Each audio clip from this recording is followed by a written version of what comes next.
Hey, yeah, it's me again. Here, just same place. We're gonna try to call Marvin Hasty.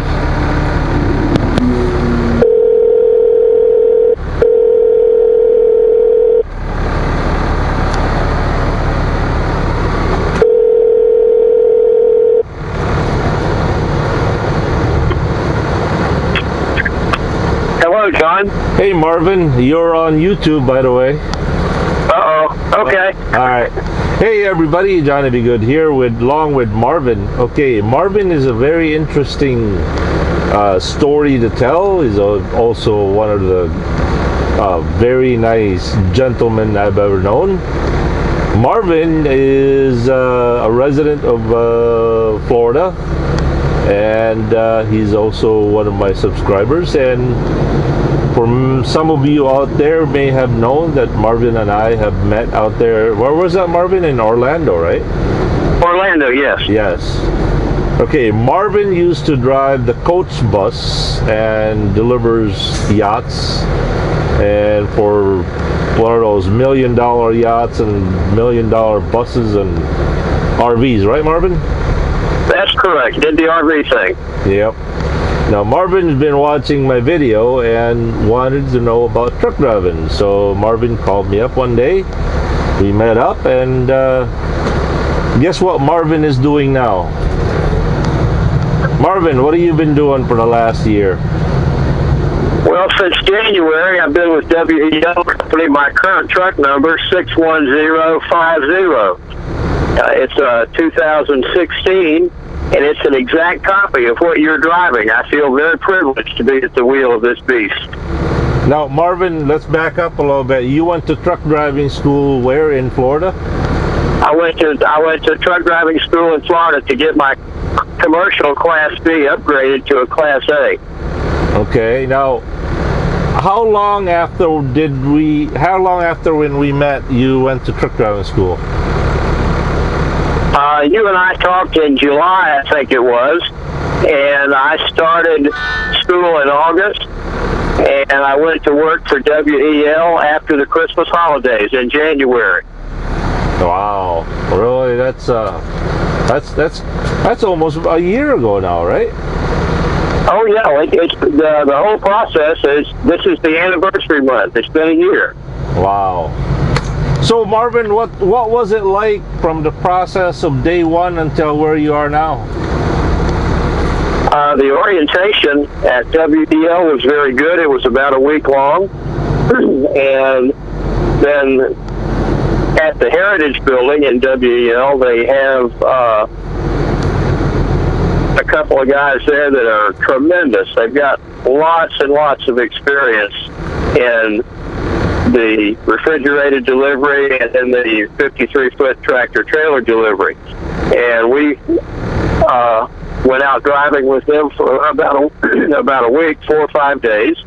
Drove all over northern Wisconsin. We would pick up like your Belgioso run. We would pick some of that up and bring it back to De Pere for you to take on what you're doing. So you basically, for the first week, you guys are somewhat local. You guys came home to the yard every night then? Is that right? Right. The first week was orientation. The second week, we went out every day. The company gave us a car to take to the hotel. There were 3 of us, and we stayed at a local hotel, and then we worked out of the De Pere headquarters every day, doing local runs and driving the area. If there wasn't a run to do, we would go ahead and just hook up a trailer and truck and go out, and they would they would task us. They knew certain places where corners were different or backing was a little bit different, and they would put us in situations just to see how we figured them out. So they really go through you guys like a fine-tooth comb before they let you out, right? That's correct. Some of the best training that I've ever had in my life with the driving, the 2 guys at WEL were just tremendous. Their knowledge and experience it was priceless. And they would take you and show you things that truck could do that you would never think an 80,000-pound truck, 65 feet long, would be capable of. Man, okay, now first, I would imagine a lot of people are dying to know what was the pay like during the orientation. Okay. During orientation. Yeah, did they pay you during the orientation? And so yes, WEL is very good. They take care of their drivers. The first thing is, all the other companies put you on a Greyhound bus and send you to their orientation. WEL gives you a plane ticket. Holy smokies, I didn't even know that. Yeah, WEL takes good care of you. The hotel they stay in was good. They have it's a typical hotel with a morning breakfast, and then in training, they provided us lunch. And the pay is $400 a week while you're in the orientation and training. If you have experience, if someone had been driving 6 months to a year or over a year, they would go to the first week orientation. They would take a test ride with one of the instructors. And if they could do everything that the instructor wanted them to do, then they wouldn't do the second week. Myself and the other two guys, because we were not experienced, WEL wanted to make sure that we knew what we needed to know and could make decisions when it came to handling the equipment. Okay, so all those RVs and big buses, the experience that you had, that did not count against your Class A CDL then? No, that's a different type of license, and those buses generally average 40 to 50,000 pounds. Where in the tractor trailer, we run 70 to 80,000. Yes, okay. So you're pretty much they considered as a greenhorn from the start, even with all that experience on the road that you had. Even though I had been driving buses and other heavy equipment, I was a rookie when it came to WEL and the Class A tractor trailer routine. And that's okay. I admire them for having the nerve to tell people, you need additional training and we're going to give it to you. Yeah, it's better to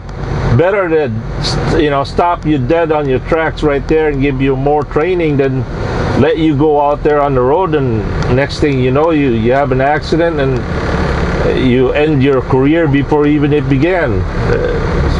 Well, the head instructor over there, his name is Mike.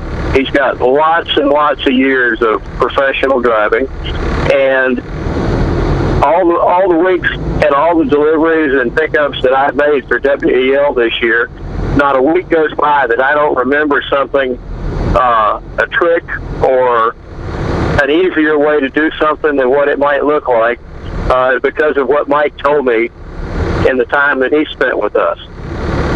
So all that stuff keeps flooding back and just kind of remind you, and you pretty much know how to do it then, or just got to practice it, right? I mean, just got to hone to it. Right. It's like anything else that you do in life. You need to practice and practice and practice. And for example, in Florida, we don't have roundabouts. Yeah, I know. No, that's not true. They have one in Winter Haven now. Well, I haven't had to go through it yet. From what I understand, some of the retirees get confused and they go around in circles. Now I don't know if it's true or not, but I don't know. But it was funny. The first time I went through the roundabout, I was in the car, and I looked at this driving a regular passenger car, and I thought, whoever designed this sure doesn't understand the length of a truck.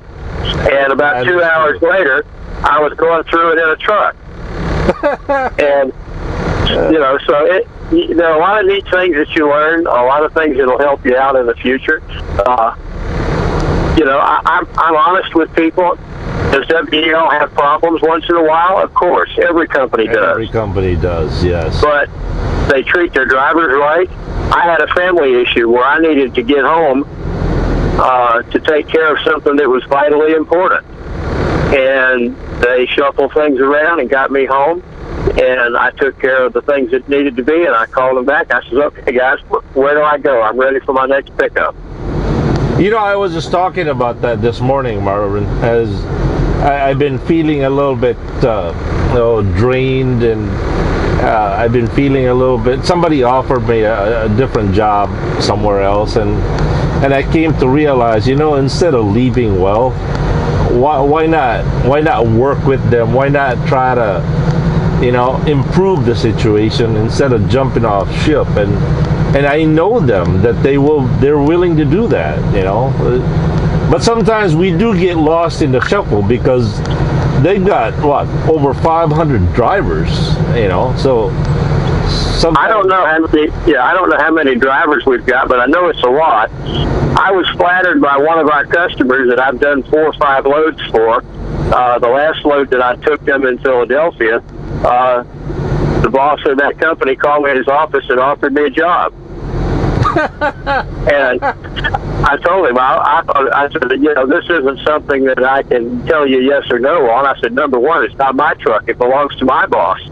Yeah. And, that sort of thing. But as situations where we have customers that need things done, yesterday, and we do our best to accommodate them. And then we have runs like the one that you have that goes to California. That's pretty much set up in advance, and you've done it enough that you know the exact routine. Yes.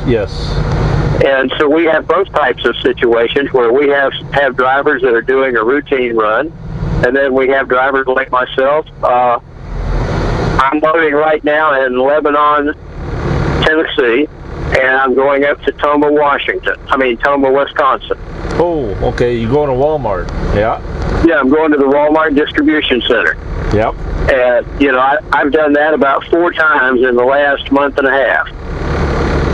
So this is a run that I like, and the company knows that, so whenever it's the right thing, they give it to me. Now, Marvin, let's get back on the training. Okay. First week is orientation. Second week, you do your local run and all that stuff. And if you're not experienced. Yes, but let's just go through your experience, your situation. So you go through a week of training doing local deliveries. You're getting paid $400 a week, right? That's correct. That's the training pay for WEL. Okay. Now, at the end of that second week, what happens next? At the end of the second week, they put you with the trainer. Who did you go with? Easy Money? I went with, I went with Jeff. Yeah, Jeff. I think, okay. Yeah,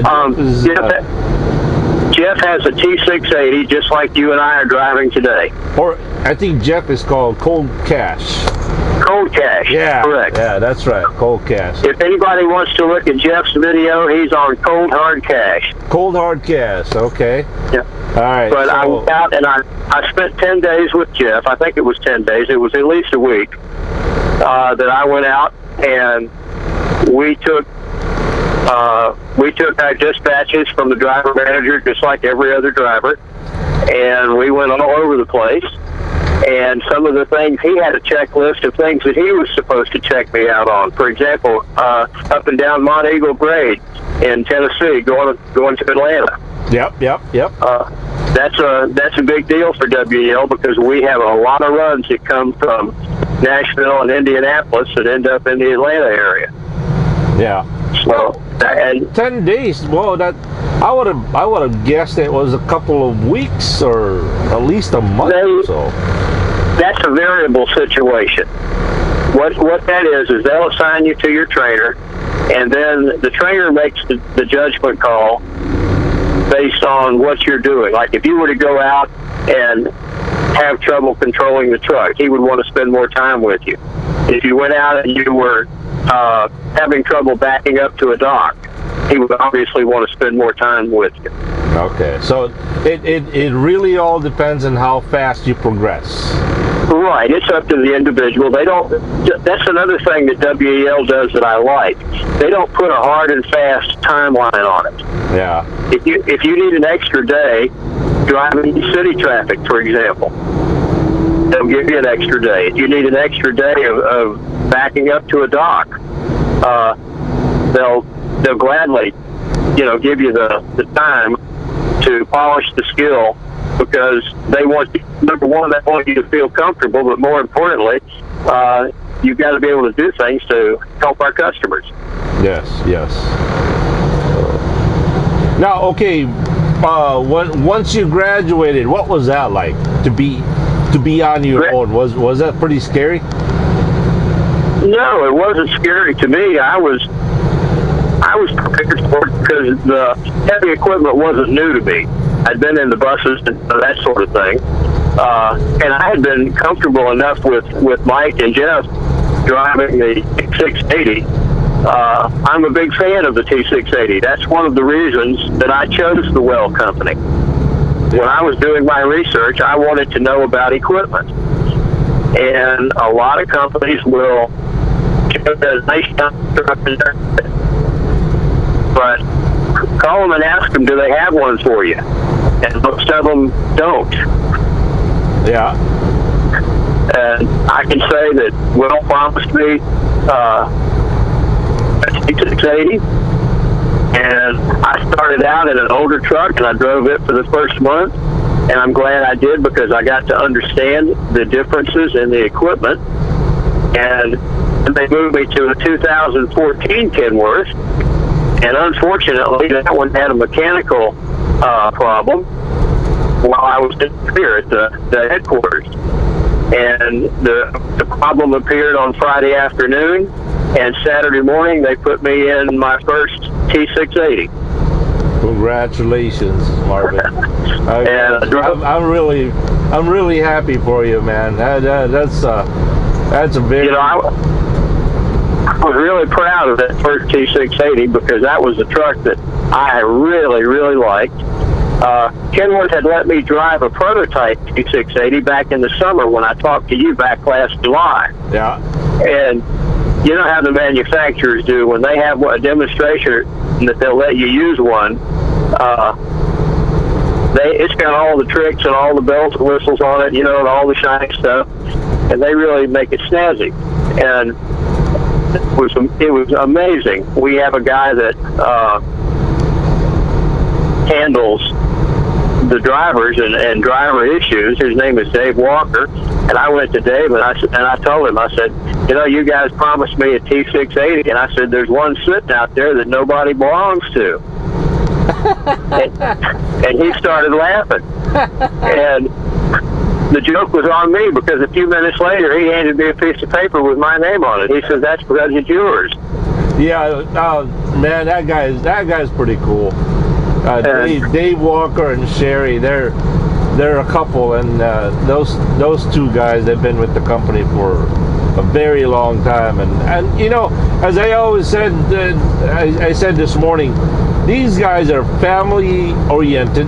They're willing to work with you, and you know, as long as you represent the problem, if there's something they can do about it, they'll do it. You know. It's all communication. If you tell somebody you've got a problem, they will help you fix it.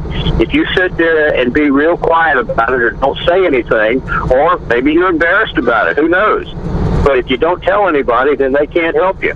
I spoke up about a problem I had, and just in a matter of 48 to 72 hours, they were moving things around so I could take care of it.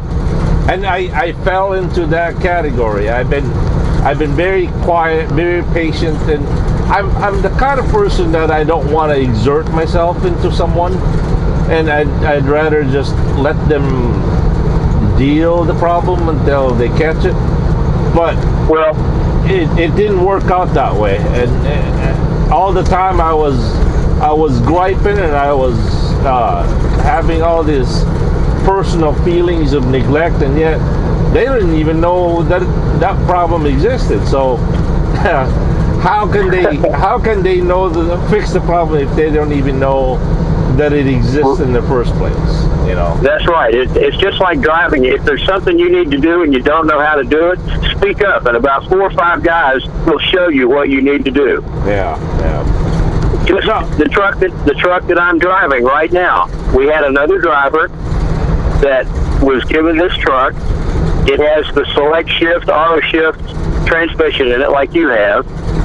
and he had no training on it. He didn't understand it. It was a real problem for him. He called me and asked me if I would trade my 10-speed manual for this truck. And I said, I hadn't thought about it. I said, will it help you out? He said, yes, it'll help me keep my job at WEL. I called Dave Walker, talked to him. He sent me a message. And the other night, I met this gentleman in our Joliet terminal. We were each dropping trailers down there, and we switched tractors. Really? Really. And he's last couple of days, I talked to him every day on the phone, and he's doing really good. He likes the 10-speed shift a lot better than the auto. And I went through the automatic and got out all the fault codes and all of the different things that had been done wrong to it over the past few weeks. Because if you do something that's not right, it does like any other computer. It'll hold a code in it. Yeah. And I cleared out all of that, and I drove it for the first 100 miles, teaching the computer how I wanted it to shift, what I wanted it to do. And I'll tell you what, this is the finest piece of equipment I think I have ever driven. And you know, I was doing a video a couple months ago about we had the same driver out here in California who had a T680. He had the same engine, except the only difference was he had a manual, I had an automatic. We had both the same engine, same trailer, the same weight, and we were climbing the California hills in Arizona, and exactly at the same speed, at the same rate. There was no difference between the manual and the automatic.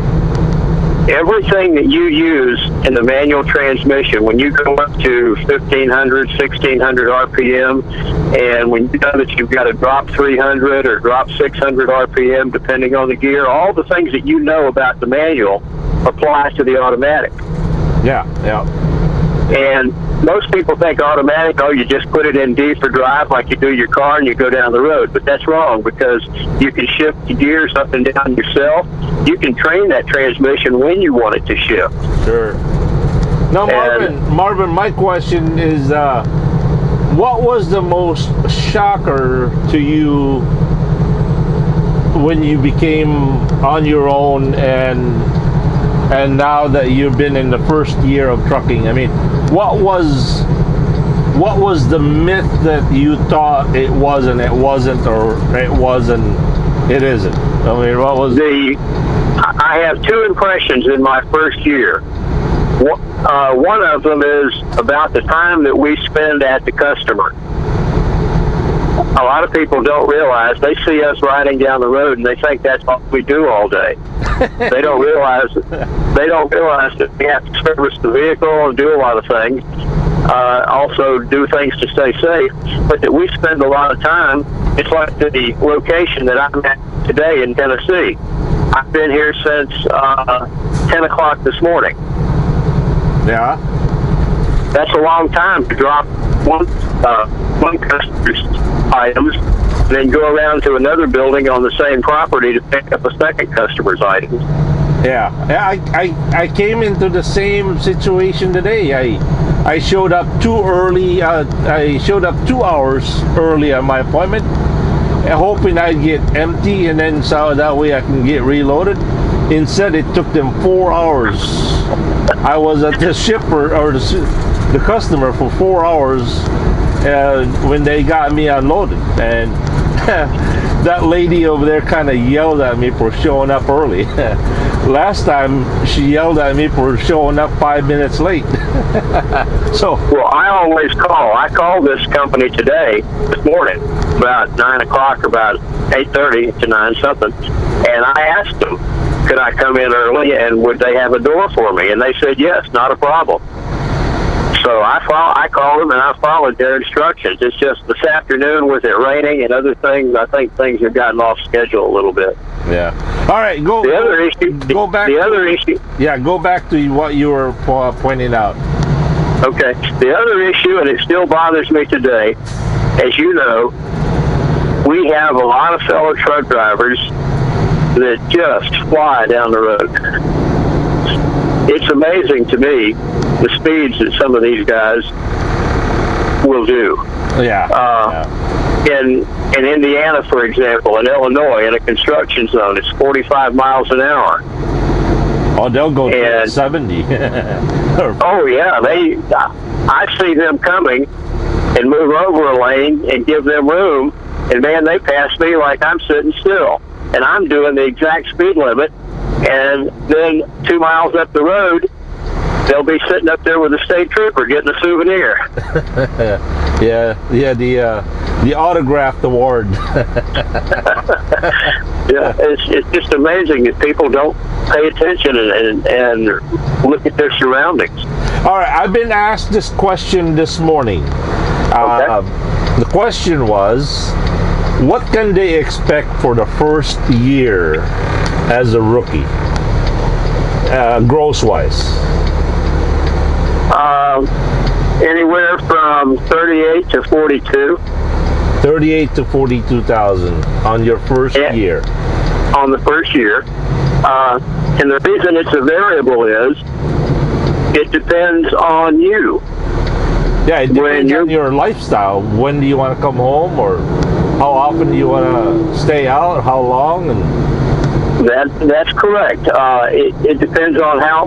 There's some people that don't like long runs. There are some people that don't like short runs, and there are people that want to be home about every 2 weeks. Yeah. Okay, so those things, while it's not bad, it's just a different lifestyle. I don't go home every 2 weeks. I go home about every 3 or 4 weeks. Yeah. And you and I are lucky because we live close to a terminal. Sure. And I think everything is very, very good. I think the pay plan and the benefits and the other things for WEL are what people need. And you know, one of the things that I find it really comfortable or very amazing here is the paperwork. They take so much out of the work from us. They do most of the work, and we just scribble a little bit here and there, and they take care of the rest. There's not a whole lot of reports to write, you know. No, we have it lucky. We don't have to, some receipts we don't have to turn in because it's automated on that company card. Yeah. Other receipts where we pay cash, we have to make sure that we put the receipt in the trip pack so that they can reimburse it. Yeah. You know, WEL is run a little bit different. In all the companies that I've seen in my life, a lot of them were very structured as far as traditional corporations.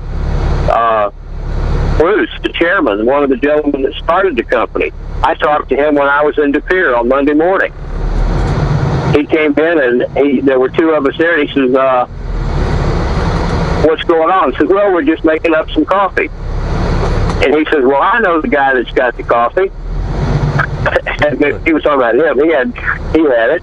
And then Chris, the president and CEO of the company, you don't need to go through a secretary to make an appointment. You don't have to be formal.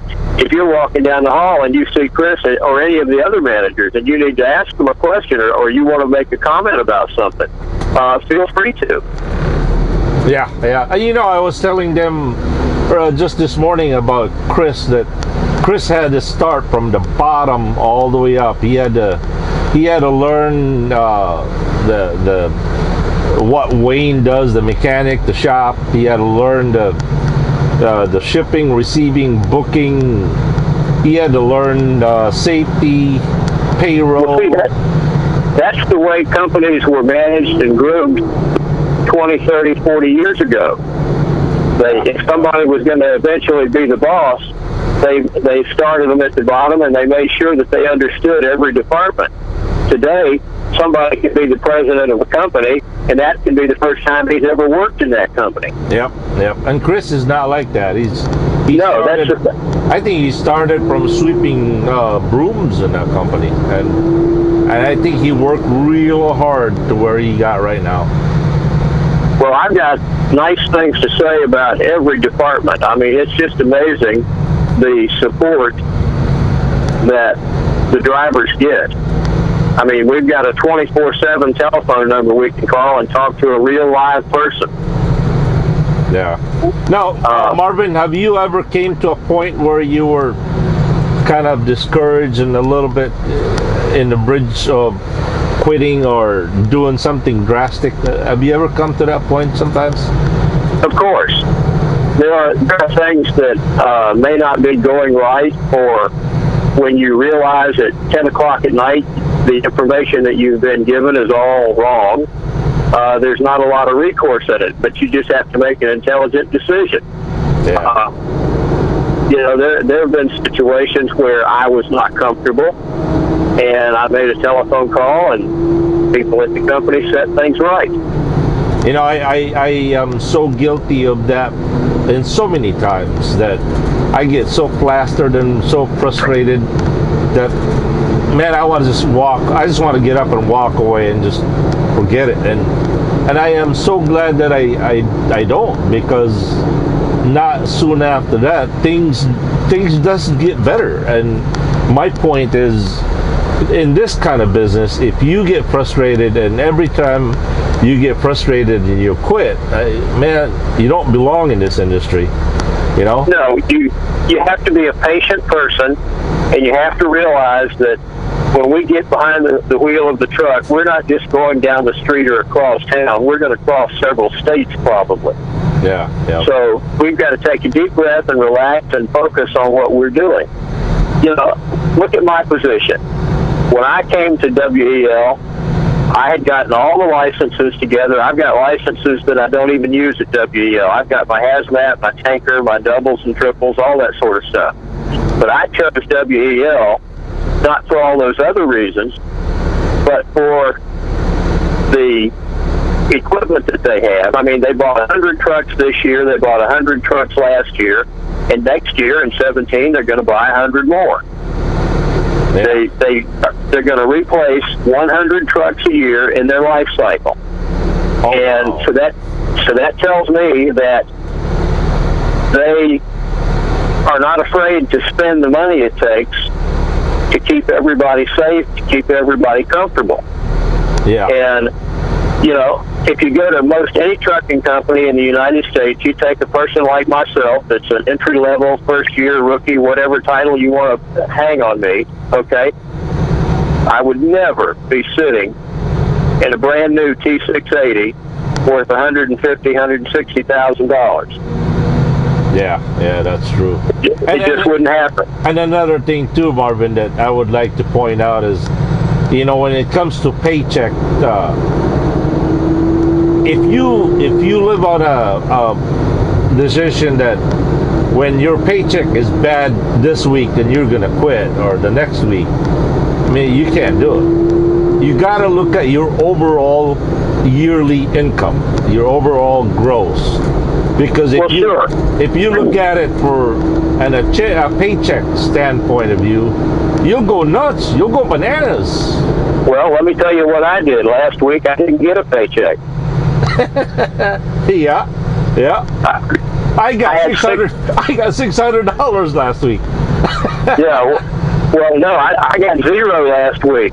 I was sitting here on, I guess it was about a Tuesday afternoon. And it's at the end of the day. I pulled into the truck stop and got my parking space, and I was doing something, and I was looking for a piece of paper, and there were 6 trip packs sitting on top of the piece of paper when I went to get it. They should have been turned in by 4 o'clock on Monday so I could get a paycheck. Yeah, I came the same problem last week. I sat in the truck stop doing a 34-hour reset, and my trip pack was sitting right on the driver's dashboard right there, and I forgot to scan them. My wife says, "What have you been doing?" But of course, the next paycheck, it gets a little bit bigger, and yeah. Well, that's what I mean. I wasn't worried about it. I just said, okay, this is my fault because I stopped to scan them in, but the scanner was broken at the particular TA that I went to. So I just put them back on the shelf and didn't think about it. I had more on my mind getting my deliveries and my time distance calculations on something. And so then I said, okay, well, I got 0 last week, but this week will be better. Yeah. Well, I don't let things like that worry me. now, Marvin, You what advice could you give those aspiring new truck drivers out there? Well, I mean, what is it worth? Is it worth? I mean, if you were a young person, would you encourage them to go do their truck driving, or would you encourage them to go to school? Or well, I believe in two things. I believe in school and education, but I also believe that driving a truck has a place, and I wish that I had discovered that earlier. I never looked at over-the-road truck driving. After I retired the second time, I was wanting something. I wanted to do some driving, but I didn't really think over the roads. That's why I went with the buses and the RVs and things like that.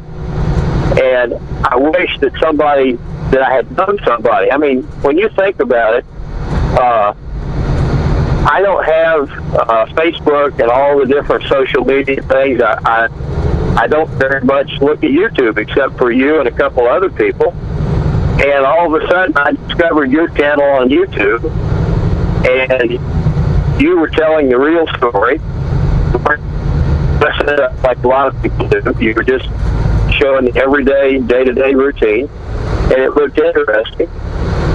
And I knew that I could convert my Class B license to a Class A without a lot of problems. And I'm glad I did it. I mean, I thank the good Lord every day that somehow I stumbled onto your channel and then had a person-to-person meeting with you in Orlando.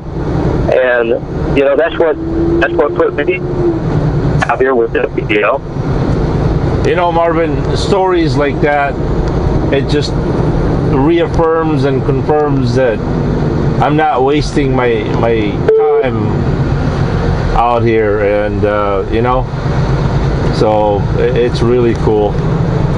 Well, I can still sit here and learn from your videos when you're going over Cajon Pass in California, or when you were the last year when you were the Rocky Mountain Run. Yeah. When you were taking that trip, because I wanted to know what some of those grades were like in a truck, and I could watch your video, look at my map, and say, okay, he's doing this speed here, and this is the reason he's doing this here. I mean, the education factor is still there. Just because I'm behind the wheel of a truck doesn't mean that I can stop watching your videos for a couple other guys and not worry about things. I learn something new every day. Yeah. So Marvin, what state have you been to for your first year? I've been to a whole bunch of states. Florida, Georgia, Alabama, North and South Carolina, Virginia, Maryland, Pennsylvania, New Jersey, then Ohio, Indy. Have you made it to the Northwest yet? Yeah, not the Northwest. I haven't done anything farther west. Texas is as far west as I've gone. Okay, I've been Texas, like Minnesota and North Dakota and stuff like that? Not yet? I was in Minnesota briefly, just for a couple hours, because I had to take a detour in Wisconsin, and they routed us through Minnesota to get to our destination. Okay. And I've been up to Connecticut, the Northeast. I made one trip from Allentown, PA, up to Connecticut. So I crossed New York, New Jersey, that kind of nonsense, and all that traffic. I'm good. I can check that off my list. I hope I don't go back. Been there, done that. Don't want to do it anymore. That's right. Yeah. I do the South Jersey pickups once in a while. I do some Dover pickups in Delaware. There's a port near Tampa, Federal Marine Terminal, that a lot of produce, mangoes, limes, lemons, things like that we haul temperature controlled. They go up to all the major cities, and I like a run that goes up to Philadelphia. Yeah. But everything's good. I've hauled a lot of cheese from Wisconsin to Florida. and Budweiser from Columbus up to Wisconsin. When there's a Packers football game, I get to haul a lot of Budweiser. Yeah, a lot of pizza. And a lot of pizza. Yep. DiGiorno Pizza, Nestle. We've got a lot of customers out there. Well, Marvin, I'm really, really happy for you, man, and it's an honor, and it's the pleasure is mine knowing that what I do has affected you. I mean, you could probably would say to me that I have been an instrumental to your career, but to me, in my part, I am just pleased to know that I've been used by the Lord to affect somebody's life. And do me a favor, don't thank me, thank the Lord. Give due to who the honor is due, you know. Oh, I do. Every morning when the sun comes up and I'm rolling down the road and I see a beautiful sunrise, you know, you're really thankful. It doesn't have to be Sunday morning to be thankful. It can be any morning. Yes. And in the evening when I'm rolling along, the sunset's going down, and I can look out on the horizon and see this nice sunset over the cornfields or wherever I happen to be in the mountains. No, it's a privilege.